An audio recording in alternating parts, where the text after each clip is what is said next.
กนอบด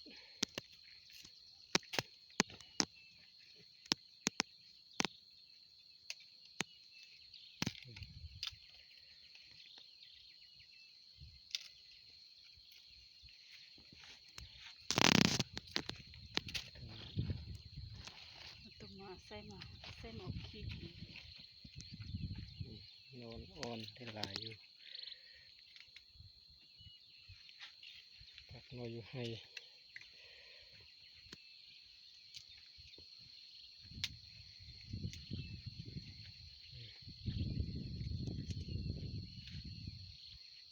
ให้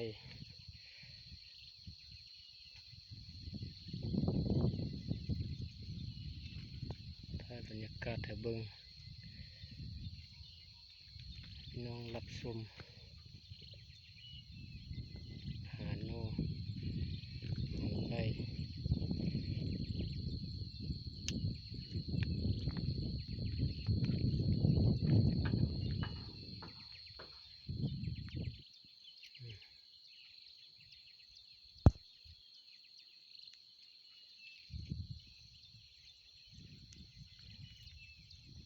ที่หาพี่น้องเบิ้งโนโอ้เสียงบุแจ้งแดดฮ้อนไก่เป็นโนรับโนพี่น้องเบิ้งนะจะนี่โนบดนอนอ่อนไก่ปอก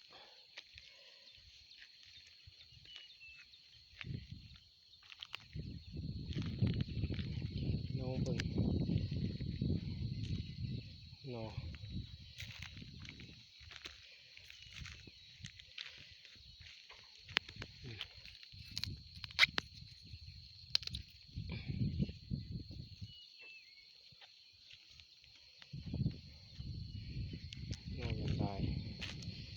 มีหลายเล็กน้อง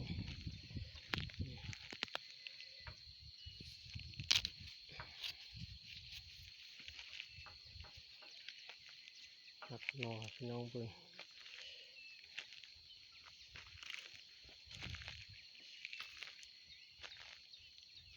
เขาได้มดแถวนี้หักเมื่อกี้แล้วพี่น้อง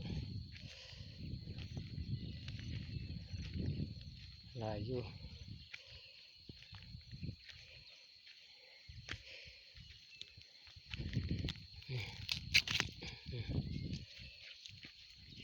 ถ่ายไว้นิดนึงด้วยพี่น้อง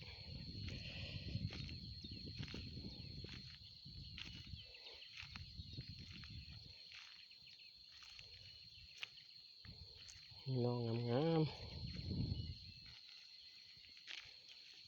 นี่ซักเข่าออกแล้วนี่เข่า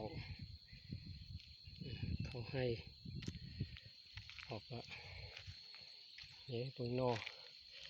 งามนี่พี่น้อง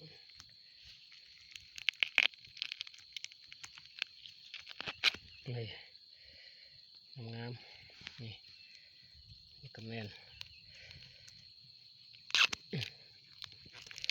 นี่ไม่ได้หัว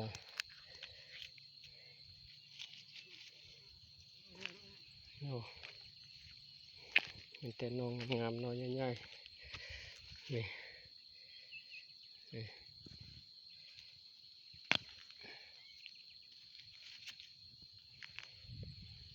ถ่ายบรรยากาศพี่น้องเบิ่ง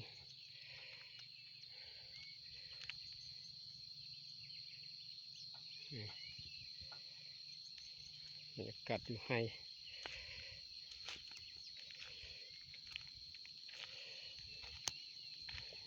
ปอกนอแกงกินสวย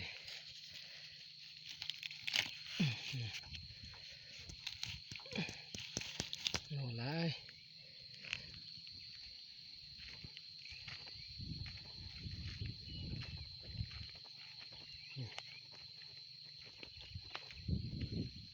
ปะนี่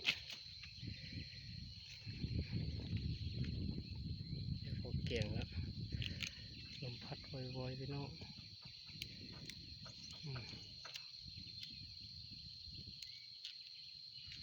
เย็น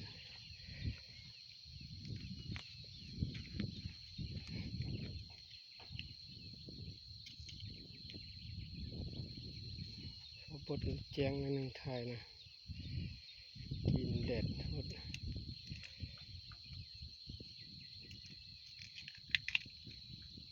อากาศอยู่ให้เอาสนิทก่อน